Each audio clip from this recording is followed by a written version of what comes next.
मेरा नाम योगेश कुमार, बनारस के पास गंगा किनारे बसे एक छोटे से गांव का रहने वाला। ज्यादा पढ़ा लिखा नहीं तो बाप दादा की तरह रेलवे की ही नौकरी पकड़ ली, ट्रैकमैन की, जिसे आप लोग गैंगमैन भी कहते हैं। हम वो लोग हैं जो इन पटरियों की आत्मा को जिंदा रखते हैं। कड़कती धूप में जब लोहा पिघलने लगता है, या मानसून की झमाझम बारिश में जब पटरियां पानी में डूब जाती हैं, या फिर पूस की अंधेरी बर्फीली रातों में जब कोहरा इतना घना होता है कि अपनी लालटेन की रोशनी भी साथ छोड़ देती है, तब हम हाथ में हथौड़ा और पाना लेकर इन लोहे की सांपों की देखभाल करते हैं। हमारी जिंदगी ज्यादातर खामोशी और अकेलेपन में ही गुजरती है। बस गुजरती हुई ट्रेनों की घरघराहट ही उस खामोशी को तोड़ती है। बनारस, काशी, इसे कौन नहीं जानता। यह शहर जितना जिंदा लोगों का है उतना ही मुर्दों का भी। यहां जिंदगी और मौत एक ही घाट पर एक ही नदी के पानी में मिलते हैं। यहां की हवा में अगरबत्ती की खुशबू के साथ साथ जलती हुई चिताओं की गंध भी घुली रहती है। भूत प्रेत, पिचास, ब्रह्म राक्षस, यहां ऐसी कहानियां उतनी ही आम हैं जितनी सुबह की अजान और शाम की आरती। हर कोई मणिकर्णिका घाट के अघोरियों या गंगा में भटकती उन आत्माओं के किस्से सुनाता है जिन्हें मुक्ति नहीं मिली।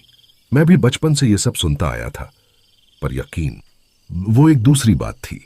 मेरे लिए असली खतरा तो रात में ट्रैक पर घात लगाकर बैठा कोई जहरीला सांप या किसी ढीले नट बोल्ट की वजह से पटरी से उतरती ट्रेन का ख्याल था। पर उस एक रात मालवीय ब्रिज पर गंगा मैया के ठीक ऊपर मेरा सामना एक ऐसे सच से हुआ जो किसी भी सांप के जहर से ज्यादा ठंडा और किसी भी ट्रेन के हादसे से ज्यादा भयानक था। कहानी है मालवीय ब्रिज की, जिसे पहले डफरिन ब्रिज कहते थे। यह वाराणसी में गंगा नदी पर बना एक बहुत ही पुराना अंग्रेजों के जमाने का 2 मंजिला पुल है। नीचे गाड़ियां चलती हैं और ऊपर हमारी ट्रेनें। रात में जब दूर से इस पुल को देखो तो इसकी पीली लाइटें पानी पर किसी सुनहरे हार की तरह लगती हैं। पर हम रेलकर्मी, हम इसका एक और ज्यादा अंधेरा, ज्यादा खामोश रूप जानते हैं। उस रात मेरी और मेरे साथी भोला की नाइट ड्यूटी उसी ब्रिज के ऊपर की रेल लाइन के सेक्शन 3 की जांच करने की थी। यह ब्रिज का ठीक बीच वाला हिस्सा था, सबसे ऊंचा और सबसे हवादार। रात के करीब 1 बज रहे थे। पूर्णमासी की रात थी और पूरा चांद आसमान में किसी सफेद थाली की तरह चमक रहा था। उसकी चांदनी में नीचे बहती गंगा किसी चांदी की शांत चादर जैसी लग रही थी। हवा में एक अजीब सी शांति और ठंडक थी जो बनारस की उमस भरी रातों में कम ही महसूस होती है। हम दोनों अपनी ट्रॉली को पुल के एक छोर पर खड़ा करके पैदल ही पटरियों के नट बोल्ट, फिश प्लेट्स और ट्रैक सर्किट को चेक करते हुए पुल के बीचों बीच पहुंच रहे थे। हमारे हाथों में भारी टॉर्चें थीं और मेरे कंधे पर एक भारी टूल बैग। बस थोड़ा और फिर आज का काम खत्म, भोला ने ऊब कर एक लंबी जम्हाई लेते हुए कहा। उसके बाद तो सुबह तक आराम ही आराम। मैं कुछ नहीं बोला। मैं अपनी टॉर्च की रोशनी को पटरियों पर फोकस किए हुए बहुत ही ध्यान से अपना काम कर रहा था। यह एक बहुत ही जिम्मेदारी वाला काम था। हमारी एक छोटी सी चूक सैकड़ों जानें ले सकती थी। और तभी मेरी कलाई पर बंधी पुरानी HMT की घड़ी ने टिक करके 1:12 बजाए और ठीक उसी पल एक बहुत ही तेज, दिल को चीर देने वाली एक औरत की चीख की आवाज आई। आवाज इतनी साफ और इतनी करीब थी जैसे कोई हमारे ठीक बगल में खड़ा होकर चीखा हो। पर वो ऊपर से नहीं बल्कि नीचे से आई थी, नदी के पानी से। हम दोनों डर के मारे उछल पड़े। मेरे हाथ से पाना छूटकर ठन की आवाज के साथ पटरियों पर गिर गया। ये क्या था? भोला का चेहरा डर के मारे सफेद पड़ गया था। हम दोनों ने भागकर पुल की मोटी लोहे की रेलिंग से नीचे नदी में झांका। नीचे शांत चमकती हुई गंगा थी। दूर दूर तक कोई नाव नहीं थी, कोई इंसान नहीं था। बस पानी की सतह पर चांद की परछाई कांप रही थी। कौन हो सकता है? भोला कांप रहा था। शायद किसी ने छलांग लगाई हो, मैं घबराकर बोला। किसी ने? आत्महत्या? पर अगर किसी ने छलांग लगाई होती तो पानी में कोई हलचल तो होती, कोई छपाक की आवाज। हमें तो कुछ भी सुनाई नहीं दिया था। बस एक सूखी, दर्द भरी, हवा को चीरती हुई चीख जो जैसे पानी के अंदर से निकलकर सीधा हम तक पहुंची थी और फिर खामोशी में खो गई थी। हम कुछ देर तक वहीं रेलिंग पर झुके नीचे अंधेरी नदी को घूरते रहे। हम किसी आवाज, किसी हरकत का इंतजार कर रहे थे, पर कुछ नहीं हुआ। चल योगेश, भोला ने मेरा हाथ खींचते हुए कहा। उसकी आवाज में अब भी डर था। ये जगह ठीक नहीं है। चल, हम सुपरवाइजर साहब को बताते हैं। हम दोनों डर के मारे अपना काम अधूरा छोड़कर वापस कंट्रोल केबिन की तरफ लगभग भागते हुए गए। हमारे सुपरवाइजर सिंह साहब एक 50 साल के बहुत ही सख्त और अनुभवी आदमी थे। वो केबिन में बैठे अपनी लॉग बुक में कुछ लिख रहे थे। हमने हांफते हुए उन्हें सब कुछ बताया। उन्होंने हमारी पूरी बात सुनी, बहुत ही शांति से। उनके चेहरे पर कोई हैरानी, कोई डर नहीं था। कितने कितने बजे थे? उन्होंने बहुत ही शांत और थकी हुई आवाज में पूछा, बिना अपनी नजरें रजिस्टर से हटाए। 1:12 साहब, मैंने कहा। हम नहीं, वो बस इतना ही बोले और फिर कुछ देर की खामोशी। ठीक है, तुम दोनों घर जाओ, आज की तुम्हारी ड्यूटी खत्म। पर साहब वो चीख, मैं लगभग चिल्लाया। हमें नहीं, उन्होंने कहा और आखिरकार अपनी नजरें उठाकर हमें देखा। उनकी आंखों में गुस्सा नहीं बल्कि एक अजीब सी गहरी बेबसी और थकान थी। कोई फायदा नहीं, वो किसी को नहीं मिलेगी। हम दोनों हैरान होकर एक दूसरे को देख रहे थे। मिलेगी नहीं का क्या मतलब? जाओ, उन्होंने फिर से इस बार और भी ज्यादा सख्ती से कहा। उस रात मैं घर तो आ गया पर सो नहीं पाया। मेरे कानों में बार बार वही चीख गूंज रही थी और उससे भी ज्यादा अगली रात मेरी ड्यूटी कहीं और थी। पर मैं खुद को रोक नहीं पाया। रात के 1 बजे मैं अकेला अपनी पुरानी बाइक उठाकर उस पुल के पास पहुंचा। इस बार मैं ऊपर नहीं गया। मैं पुल के नीचे गंगा के किनारे मणिकर्णिका घाट से थोड़ा दूर एक अंधेरे सुनसान घाट पर छिपकर बैठ गया और मैं इंतजार करने लगा। घड़ी 8:10, 8:11। मेरा दिल जोर जोर से धड़क रहा था। नदी का पानी मेरे पैरों को छू रहा था और वो बर्फ की तरह ठंडा लग रहा था। और ठीक 8:12 पर इस बार और भी ज्यादा साफ और भी ज्यादा दर्द भरी। और वो सच में पुल के ठीक बीच वाले हिस्से के नीचे पानी के अंदर से आ रही थी। मैं इतना डर गया कि मैं वहां से भाग खड़ा हुआ। उस दूसरी रात की वो चीख, वो मेरे जमीर पर एक गहरे जख्म की तरह लग गई। अब ये सिर्फ एक रहस्यमयी डरावनी आवाज नहीं थी, ये एक सवाल था, एक पहेली थी जिसका जवाब ढूंढना मेरी जिंदगी का मकसद बन गया था। कौन थी वो? उसके साथ ऐसा क्या हुआ था कि उसकी आत्मा, उसकी आखिरी चीख आज भी सालों बाद गंगा मैया की गोद में कैद थी? और सिंह साहब और शायद बाकी के पुराने रेलकर्मी, वो इस राज को जानते हुए भी चुप क्यों थे? अगले दिन मैं अपनी ड्यूटी पर गया पर मेरा मन काम में नहीं लग रहा था। मैं बार बार अपने साथी ट्रैकमैन और गैंगमैन से उस पुल के बारे में, उस आवाज के बारे में इशारों इशारों में पूछने की कोशिश कर रहा था। भोला, मैंने अपने उसी साथी से पूछा जो उस रात मेरे साथ था। तूने उस रात के बाद कुछ और सुना या पता किया? भोला ने मुझे ऐसे देखा जैसे मैंने कोई बहुत ही खतरनाक सवाल पूछ लिया हो। नहीं भाई, उसने बहुत ही धीरे से, लगभग फुसफुसाते हुए कहा और इधर उधर देखने लगा। और तू भी पता करने की कोशिश मत कर। जो चीजें पानी में दफन हैं उन्हें वहीं रहने देना चाहिए। ज्यादा खोदने पर अक्सर अपने ही पैर कीचड़ में फंस जाते हैं। उसका डर वो साफ था।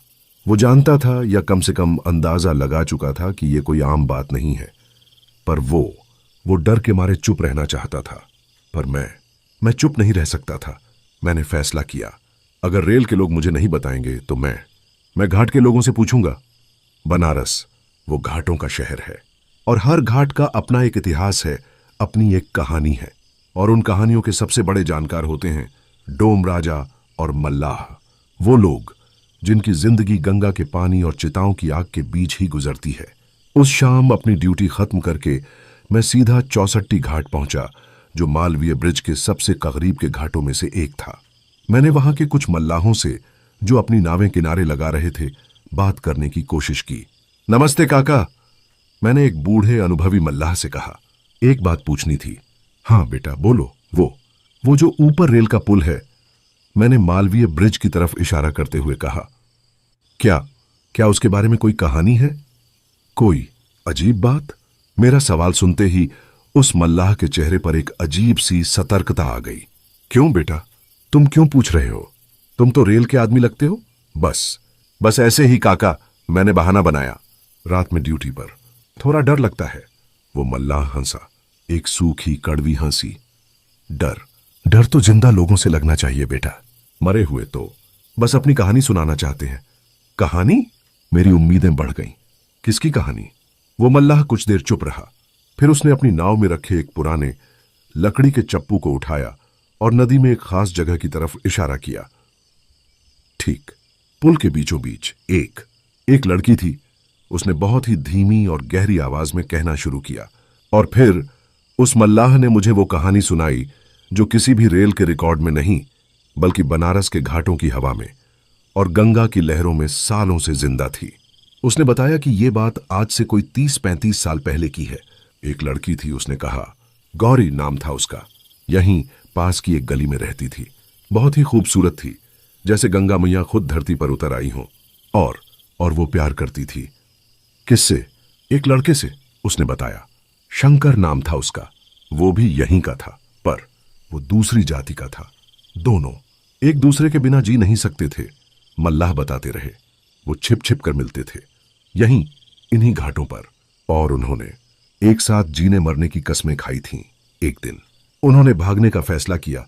उसने एक गहरा सांस लेते हुए कहा, उन्होंने फैसला किया कि वो आज रात आखिरी ट्रेन से शहर छोड़कर कहीं दूर चले जाएंगे।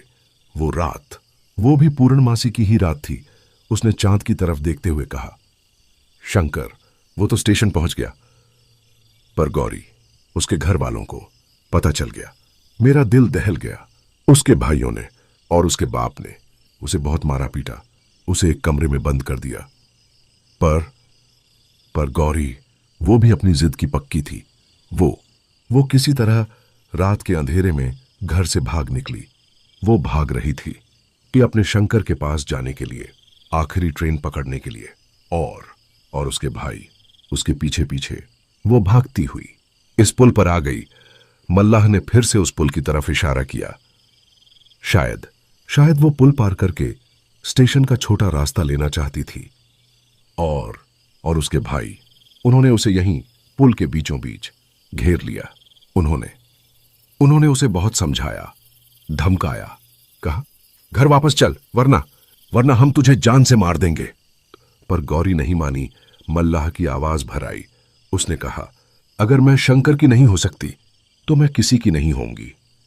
और मैं तुम्हारी जिल्लत भरी दुनिया में वापस नहीं जाऊंगी। और फिर इससे पहले कि उसके भाई उसे पकड़ पाते, उसने वहीं से पुल के बीचों बीच से नीचे गंगा में छलांग लगा दी। मैं सन्न रह गया। उसकी लाश कभी नहीं मिली, मल्लाह ने कहा। कहते हैं गंगा मैया अपने बच्चों को कभी वापस नहीं करती। और वो चीख? मैंने आखिरकार पूछा। हां, उसने कहा, उसी रात के बाद से वो शुरू हुई। कहते हैं वो गौरी की आखिरी चीख है, जो उसने पानी में डूबते वक्त मारी थी। वो आज भी हर रात ठीक उसी वक्त अपने शंकर को पुकारती है। 8:12 शायद वही वक्त था जब वो ट्रेन स्टेशन से छूटने वाली थी। गौरी, एक नाम जो अब मेरे लिए सिर्फ एक नाम नहीं था, वो एक दर्द था, एक कुर्बानी थी, एक अधूरी मोहब्बत की दास्तां थी। मैं उस बूढ़े मल्लाह की बातें सुनकर वहीं घाट की सीढ़ियों पर पत्थर की मूर्ति बना बैठा रह गया।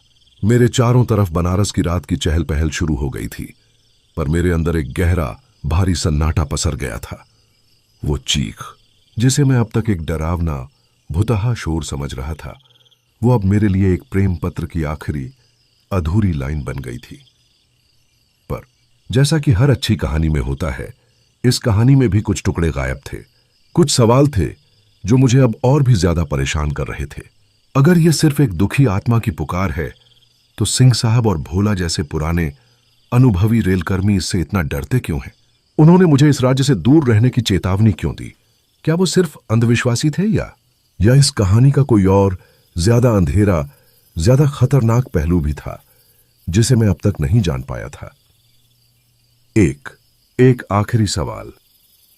काका, मैंने उस मल्लाह से, जो अब अपनी नाव खोलने की तैयारी कर रहा था, पूछा, वो लड़का शंकर, उसका क्या हुआ? जब उसे गौरी की मौत के बारे में पता चला, मल्लाह एक पल के लिए रुका। उसने अपनी गहरी अनुभवी आंखों से मुझे देखा, जैसे वो मेरे अंदर के उन सवालों को पढ़ रहा हो। कुछ कहानियां अधूरी ही अच्छी होती हैं बेटा, उसने बहुत ही धीरे और रहस्यमयी ढंग से कहा, ज्यादा खोदने पर अक्सर अपनी ही कब्र खुद जाती है। और इतना कहकर उसने अपनी नाव को पानी में धकेल दिया और अंधेरी गंगा में कहीं खो गया। उसकी वो आखिरी बात, वो एक चेतावनी थी, और उस चेतावनी ने मेरे शक को और भी ज्यादा गहरा कर दिया। मुझे अब शंकर के बारे में जानना था। अगले कुछ दिन मेरी जिंदगी एक जासूस की तरह बीतने लगी। मैं अपनी ड्यूटी करता, पर मेरा बाकी का सारा वक्त बनारस की तंग पुरानी गलियों में शंकर नाम के एक ऐसे लड़के को खोजते हुए गुजरता जो शायद अब मौजूद ही न हो, या शायद एक बूढ़ा आदमी बन चुका हो। मैंने उन लोगों से पूछना शुरू किया जो 30-35 साल पहले जवान थे। मैंने पुराने चाय वालों से, पान वालों से, उन लोगों से बात की जिनकी यादें शहर के इतिहास का हिस्सा थीं। और आखिरकार कई दिनों की मेहनत के बाद मुझे एक सुराग मिला। एक बहुत ही बूढ़े रिटायर्ड पोस्टमैन ने शंकर को पहचाना। हाँ शंकर, उन्होंने अपनी कमजोर याददाश्त पर जोर डालते हुए कहा। लंबा सा होनहार लड़का था, यहीं कचौड़ी गली में रहता था। एक लड़की के चक्कर में बर्बाद हो गया। क्या हुआ था चाचा? मैंने अपनी सांस रोककर पूछा। अरे वही पुरानी कहानी, उन्होंने कहा। ऊंची जाति की लड़की, नीची जाति का लड़का। लड़की के घर वालों ने उसे कहीं और भेज दिया, और लड़का वो पागल हो गया। शराब, जुआ सब करने लगा। और फिर क्या? उन्होंने एक गहरा सांस लेते हुए कहा। एक रात वो भी गायब हो गया। गायब? हाँ, कोई कहता है वो शहर छोड़कर चला गया, कोई कहता है उसने भी गंगा में कूदकर जान दे दी। किसी को कुछ ठीक से पता नहीं।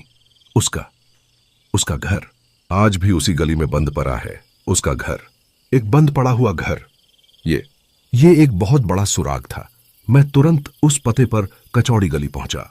वो एक बहुत ही ज्यादा तंग और अंधेरी गली थी, और वहां दो पुराने एक दूसरे से सटे हुए घरों के बीच एक बहुत ही छोटा और लगभग खंडहर हो चुका घर था, जिसके दरवाजे पर एक भारी पुराना जंग लगा हुआ ताला लगा हुआ था। वो शंकर का घर था। मैं उस बंद दरवाजे को घूरता रहा। मेरे अंदर एक अजीब सी बेचैनी हो रही थी। मुझे लग रहा था इस कहानी का आखिरी, सबसे अहम जवाब इसी दरवाजे के पीछे बंद है। मुझे अंदर जाना था। उस रात मैं वापस आया, हाथ में एक हथौड़ा और एक सब्बल लेकर। मैंने आसपास देखा। गली सुनसान थी। मैंने उस पुराने जंग लगे हुए ताले पर अपनी पूरी ताकत से वार किया। खटांग खटांग, 2-3 छोटों में ही ताला टूट गया। मैंने कांपते हाथों से उस पुराने सीलन भरे दरवाजे को धक्का दिया। शररररररररर। एक बहुत ही दर्दनाक, कानों को चीर देने वाली आवाज के साथ दरवाजा खुला। अंदर से एक बहुत ही ज्यादा बासी, सीलन और सड़न की गंध बाहर आई। मैंने अपनी टॉर्च जलाई और अंदर दाखिल हुआ।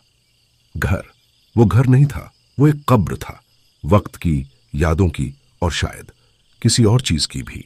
हर चीज पर धूल की मोटी परत थी। मकड़ी के जाले लटके हुए थे, और दीवारों पर सैकड़ों हजारों बार एक ही नाम लिखा हुआ था, कोयले से खुरच खुरच कर।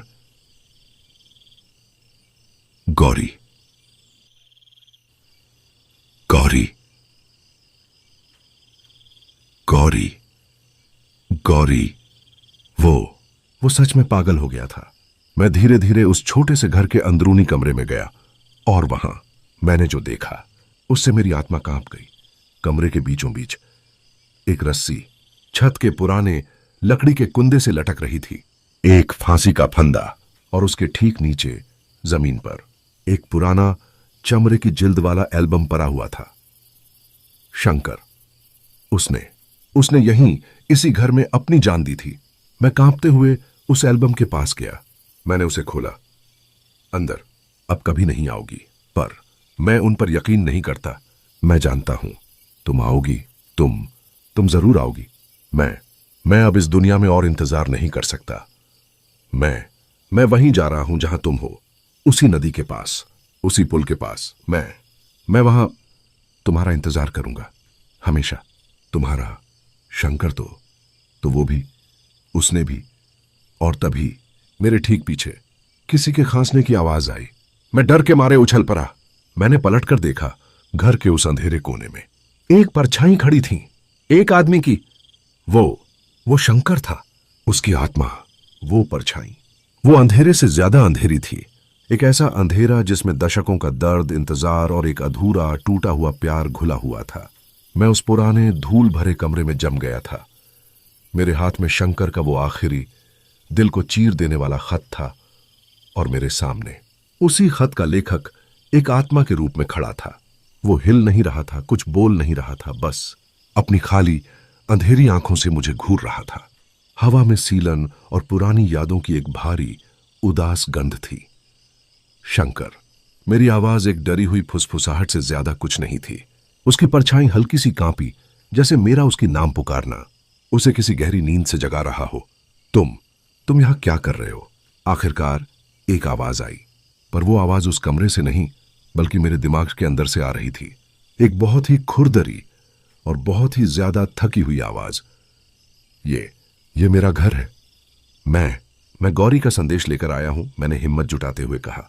गौरी का नाम सुनते ही उस आत्मा में एक बेचैन हलचल हुई। गौरी? कहां है वो? क्या वो आई है? हां, मैंने धीरे से कहा। वो हर रात आती है, उसी पुल पर। वो तुम्हें पुकारती है। उसकी आवाज में एक अविश्वसनीय कांपती हुई उम्मीद थी। पर मुझे तो सिर्फ उसकी चीख सुनाई देती है।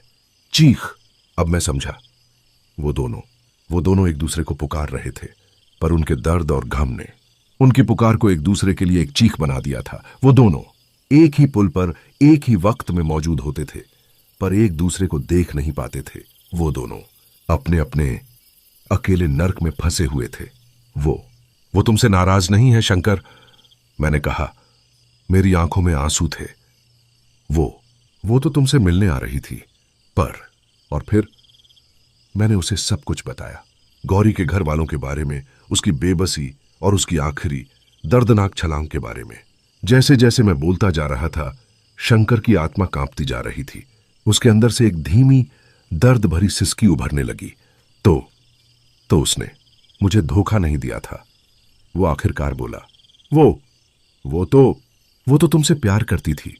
मैंने उसकी बात पूरी की। और आज भी करती है। शंकर की आत्मा, वो अब सिर्फ एक परछाई नहीं थी। वो एक टूटा हुआ, रोता हुआ दिल था। मुझे उससे मिलना है। वो गिड़गिड़ाने लगा। एक आखिरी बार, प्लीज मेरी मदद करो। मैं इसीलिए यहां हूं शंकर, मैंने कहा। पर कैसे? तुम दोनों एक दूसरे को देख क्यों नहीं पाते? बंधन, ने उसने कहा। हम दोनों बंधे हुए हैं। वो उस पुल के पानी से बंधी है जहां उसने अपनी जान दी, और मैं इस फांसी के फंदे से, इस घर से जहां मैंने अपना इंतजार खत्म किया। जब तक ये बंधन नहीं टूटते, हम कभी एक नहीं हो पाएंगे। तो इन बंधनों को कैसे तोड़ा जाए? मुझे नहीं पता, उसने बेबसी से कहा। मैं तो बस एक हारा हुआ, और तभी मेरे दिमाग में सिंह साहब और भोला का वो डरा हुआ चेहरा कौंधा। उनकी वो चेतावनी, ज्यादा खोदने पर अक्सर अपने ही पैर कीचड़ में फंस जाते हैं। रेलवे वाले, वो क्यों डरते थे? शंकर, मैंने एक और आखिरी सवाल पूछा, जो शायद इस पूरी पहेली की आखिरी कड़ी था। गौरी की मौत का रेलवे से क्या लेना देना है? मेरे साथी, वो इस बारे में बात करने से क्यों डरते हैं? मेरा यह सवाल सुनकर शंकर की आत्मा एक पल के लिए खामोश हो गई, क्योंकि गौरी की मौत का जिम्मेदार सिर्फ उसके घर वाले नहीं थे। उसने जो कहा, उसे सुनकर मेरे पैरों के नीचे से जमीन खिसक गई। एक और था। कौन? एक रेल का आदमी। शंकर की आवाज में अब दुख की जगह एक ठंडी पुरानी नफरत थी। एक गार्ड। हाँ, उसने बताया। उस रात जब गौरी घर से भागी तो वो सीधी स्टेशन नहीं गई। वो पहले मेरे पास आई थी, इसी घर में। वो रो रही थी, डरी हुई थी। उसने मुझे सब कुछ बताया। मैंने उससे कहा कि हम आज रात ही आखिरी ट्रेन से चले जाएंगे, पर हमारे पास पैसे नहीं थे। वो बताता रहा। मैंने अपनी घड़ी, अपनी आखिरी निशानी बेचने की कोशिश की, पर रात में कोई दुकान खुली नहीं थी। और तभी उस गार्ड ने हमें देखा। वो हमारी गली में ही रहता था, दीनानाथ नाम था उसका। वो जानता था कि हम एक दूसरे से प्यार करते हैं, और उसकी नजर गौरी पर ठीक नहीं थी। उसने हमें एक सौदा दिया। शंकर की आवाज में घृणा थी। उसने कहा कि वो हमें बिना टिकट अपनी गार्ड वैन में छिपाकर शहर से बाहर निकाल देगा, पर बदले में मैं समझ गया। गौरी, वो तैयार नहीं थी, शंकर ने कहा, पर हमारे पास कोई और चारा नहीं था। हम मान गए। हम तीनों उस रात पुल के रास्ते स्टेशन की तरफ जा रहे थे, पर दीनानाथ, वो हमें स्टेशन नहीं ले जा रहा था। वो हमें पुल के नीचे एक सुनसान जगह पर ले गया, और वहां उसने गौरी के साथ जबरदस्ती करने की कोशिश की। मैंने उसे रोकने की कोशिश की। हम दोनों में लड़ाई हुई, पर वो मुझसे ज्यादा ताकतवर था। उसने मुझे मारकर नदी में फेंक दिया। मैं बेहोश हो गया। और गौरी, वो अपनी इज्जत बचाने के लिए भागती रही, और भागते भागते उसके भाई आ गए। उन्होंने सोचा कि वो मेरे साथ भाग रही है, और बाकी तुम जानते हो, ये सच, ये तो कहानी से भी ज्यादा भयानक था। तो गौरी, वो सिर्फ अपने घर वालों से नहीं, वो उस दरिंदे से भी भाग रही थी। और दीनानाथ, वो शंकर हंसा, एक बहुत ही खौफनाक हंसी। वो बच गया। उसने सबको एक झूठी कहानी सुनाई कि हम दोनों ने आत्महत्या कर ली। किसी ने उसकी बात पर शक नहीं किया। वो कहाँ है अब? वहीं, शंकर ने कहा, जहां उसे होना चाहिए, उसी पुल पर। अब मैं समझा, अब मैं सब कुछ समझा। वो चीख, वो सिर्फ गौरी की नहीं थी, वो दीनानाथ की थी। गौरी की आत्मा, वो बदला ले रही थी। वो हर रात ठीक 1:12 पर दीनानाथ की आत्मा को उसी नदी में बार बार डुबोकर मारती थी, और दीनानाथ की आत्मा, वो चीखती थी। अब वो चीख मेरे लिए सिर्फ एक रहस्यमयी आवाज नहीं थी, वो एक सजा थी, एक अलौकिक इंसाफ था जो हर रात ठीक 1:12 पर गंगा की गहराइयों में दिया जाता था। मैं शंकर के उस अंधेरे वीरान घर में खड़ा था, और मेरे सामने दो आत्माओं की एक ऐसी उलझी हुई दर्द भरी कहानी थी जिसे सुलझाने का कोई सिरा मुझे नजर नहीं आ रहा था। एक तरफ शंकर की आत्मा थी जो अपने ही घर में फांसी के एक फंदे से बंधी हुई थी, और दूसरी तरफ गौरी की आत्मा थी जो प्यार के इंतजार और नफरत के इंतकाम के बीच उस पुल और नदी के बंधन में फंसी हुई थी। तो अब क्या शंकर? मैंने धीरे से पूछा। गौरी, वो तो अपना बदला ले रही है, पर तुम दोनों को शांति कैसे मिलेगी जब तक वो लड़ती रहेगी?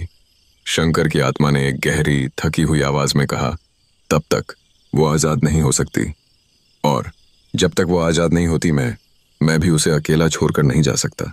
वो दोनों, वो एक दूसरे के लिए ही फंसे हुए थे। हमें उसे रोकना होगा, मैंने कहा। हमें उसे समझाना होगा कि अब बदला पूरा हुआ। पर कैसे? शंकर ने बेबसी से कहा। वो मेरी नहीं सुनती। वो अब सिर्फ अपने गुस्से की सुनती है। आपकी नहीं सुनती, मैंने कहा, और मेरे दिमाग में एक बहुत ही खतरनाक पर शायद एकमात्र रास्ता आकार ले रहा था। पर शायद वो किसी और की सुने। किसकी? मेरी, मैंने कहा। शंकर की आत्मा ने मुझे ऐसे देखा जैसे मैं पागल हो गया हूं। तुम? वो तुम्हें मार डालेगी। वो हर रेलकर्मी से नफरत करती है। शायद, मैंने कहा, पर मेरे पास कुछ ऐसा है जो शायद उसके गुस्से को शांत कर सके। मैंने अपनी जेब में हाथ डाला और वो पुराना मुड़ा हुआ खत निकाला। शंकर का आखिरी खत। ये मेरा। हाँ, मैंने कहा। वो नहीं जानती कि तुम भी उसके पीछे चले गए थे। वो आज भी शायद यही सोचती है कि तुम उसका इंतजार करते रह गए। अब मेरे पास एक प्लान था, एक बहुत ही जोखिम भरा प्लान। आज रात, मैंने कहा, मैं उस पुल पर जाऊंगा, ठीक 8:12 पर, और मैं गौरी का सामना करूंगा। उस रात मैं अकेला नहीं था। शंकर की आत्मा, वो एक धुंधले साये की तरह मेरे साथ चल रही थी। हम दोनों, एक जिंदा और एक मुर्दा, एक ही मिशन पर थे। हम उस मालवीय ब्रिज पर पहुंचे। पूर्णमासी की रात थी, चांद आसमान में चमक रहा था। हम पुल के ठीक बीचों बीच जाकर खड़े हो गए। वो आने वाली है। शंकर की आवाज मेरे मन में कांप रही थी। घड़ी 8:10, 8:11। हवा अचानक एकदम से बंद हो गई। नदी का पानी जो अब तक शांत था उसमें एक अजीब सी हलचल होने लगी। और ठीक 8:12 पर वो चीख वो पानी के नीचे से उठी। पर इस बार वो सिर्फ एक आवाज नहीं थी। हमने देखा पानी के अंदर एक लाल चमकती हुई रोशनी उभरी और उस रोशनी के साथ एक आदमी की पारदर्शी पर दर्द से तड़पती हुई आकृति पानी की सतह पर आई। दीनानाथ! और उसके ठीक पीछे गौरी की आत्मा एक भयानक जल पिशाचिनी के रूप में पानी से बाहर निकली। उसकी आंखें लाल थीं और उसके लंबे गीले बाल सांपों की तरह लहरा रहे थे। उसने दीनानाथ की आत्मा को अपनी जंजीरों, जो शायद पानी से ही बनी थीं, से जकड़ रखा था। आज तुम्हें कोई नहीं बचाएगा, वो गुर्राई। और तभी उसने मुझे और शंकर को देखा।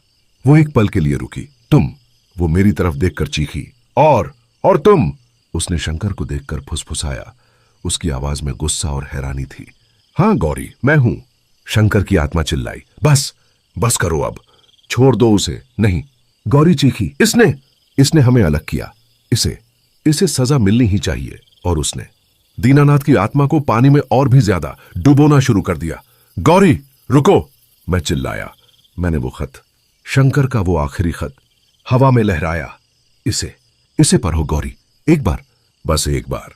गौरी ने उस खत की तरफ देखा और शंकर की आत्मा ने उस खत की पंक्तियों को अपनी दर्द भरी आवाज में बोलना शुरू कर दिया।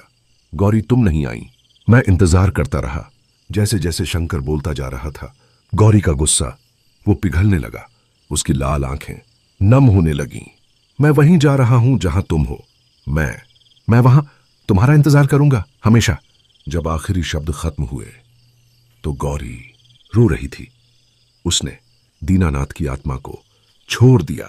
दीनानाथ की आत्मा, जो अब लगभग खत्म हो चुकी थी, वो एक पल के लिए हवा में कांपी और फिर एक डरी हुई खामोश चीख के साथ हवा में विलीन हो गई। उसे भी शायद आजादी मिल गई थी और अब पुल पर सिर्फ वो दोनों बचे थे, शंकर और गौरी।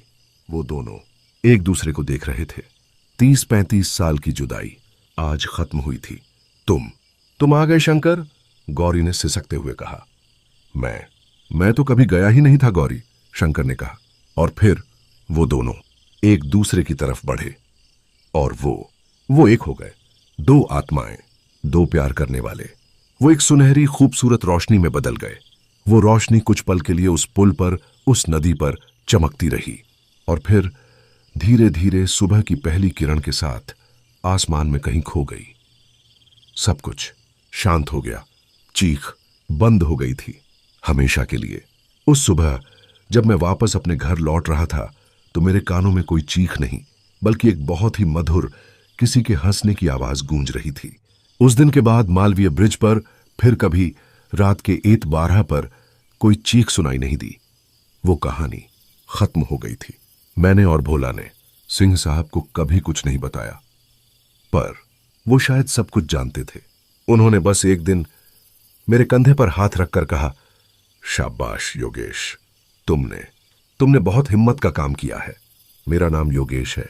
मैं आज भी एक ट्रैकमैन हूं, पर अब जब भी मैं रात में उस पुल से गुजरता हूं तो मुझे डर नहीं लगता। मैं बस एक पल के लिए रुकता हूं और मैं नीचे उस शांत बहती हुई गंगा को देखकर मुस्कुरा देता हूं, क्योंकि मैं जानता हूं कि कुछ कहानियां कितनी भी अंधेरी क्यों ना हो, उनका अंत हमेशा खूबसूरत होता है। और कुछ चीखें वो नफरत की नहीं, बल्कि गहरे, बहुत गहरे प्यार की होती हैं।